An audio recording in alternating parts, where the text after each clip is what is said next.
Hey guys, so today has been a really good day because today I got my favorite cream cheese frosted cupcakes, in which I get every week, a box of 6, and today I picked up the second biannual issue of GQ magazine. Now, of course, there's 2 biannual issues of GQ magazine a year, and each biannual issue is important. These are pretty much the 2 most important issues of GQ each year, simply because they are your style Bible for the whole year. And I got my second one today. This is going to be the most expensive issue though. I always pay a good like $15 for each, but it's worth it. I have a huge collection, so if you don't collect GQ magazines, I guess these are the only 2 issues that are pretty much important. Anywho, this video is to answer a question. Somebody wanted me to do a video of my coming out story. And my coming out story isn't as, it's not dramatic, luckily. It's pretty, I don't know. Well, I guess I'll tell it. When I was around 5-ish, 6 or whatever, I did something wrong at my house with my father. He punished us. He punished us by making us read. And what we had to read, well, we didn't learn how to read with children's books. He taught us how to read with magazines. And my dad had a pretty extensive GQ magazine collection himself. And at that time, the magazine he gave me to read was the GQ magazine with Michael Jordan on the cover. And he would put us in a room, in his room, and he had 2 closets. One closet was for suits and business only, and the other closet was for like casuals. And I remember him putting me in the business and the casual, well, the business in a, closet. And he gave me that magazine to read. Now, I couldn't understand every word in GQ magazine, of course. I was only like 5 or 6. But I recognized a few, and just looking at the pictures, and you pretty much had to let them know what you read at the end of that. The punishment is over. So I remember reading, looking through, and there's this man, and he had on short shorts and no shirt, and he was hairy. And I was like, I like this. And I liked it a lot. I was like, this is what I like. I knew I was gay, whatever. So that's how I found out I was gay. Then I went through elementary school, didn't have an issue there. Middle school, didn't have an issue. High school, that's when I decided to come out. So coming out was, well, to my family, it was an accident. My mom went through my Facebook account and saw the messages that me and my boyfriend at the time were exchanging in 10th grade. So she was like, she pulled me outside the house and she says, TJ, that's what they call me at home. She says, TJ, are you gay? And at that moment, I was so tired of hiding it. So I just busted out laughing and said, yes. And that's when she just grabs me and gives me a hug. She's like, oh, I love you, blah, blah, blah. It's so dramatic. So that was that. And then after that, I went to Florida to see my father. That's where he lives now. And we had a conversation on his porch, and he was like, so, you're gay? I said, yes. He said, you sure? I said, yeah.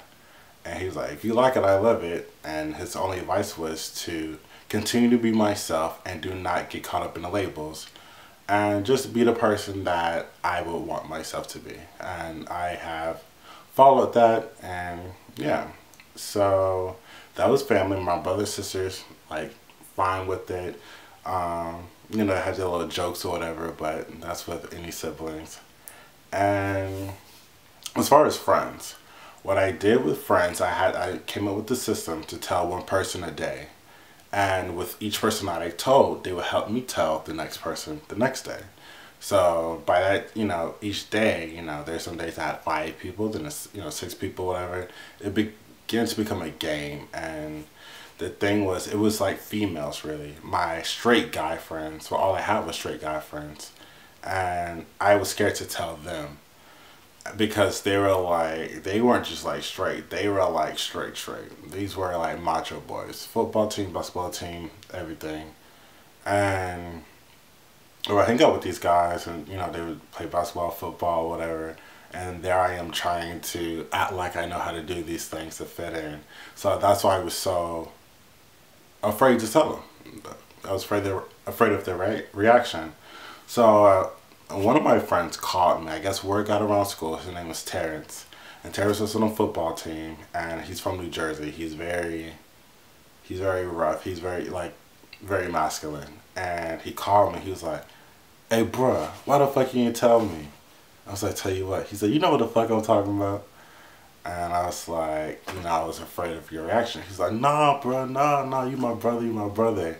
And he was like, "Let me hear anybody call you out your name. We're gonna have a motherfucking problem." Like, all my straight guy friends were very protective of me once they found out that I was gay. And I even had one friend, one of my best friends, Sean, at his orientation for college. You know, they asked him, stand up if you have a gay friend, and he called me and told me how he stood up. He was like proud, and you know, just hearing that type of reactions from my friends, I'm very blessed, and I realized that I'm very lucky because not everybody has that reaction.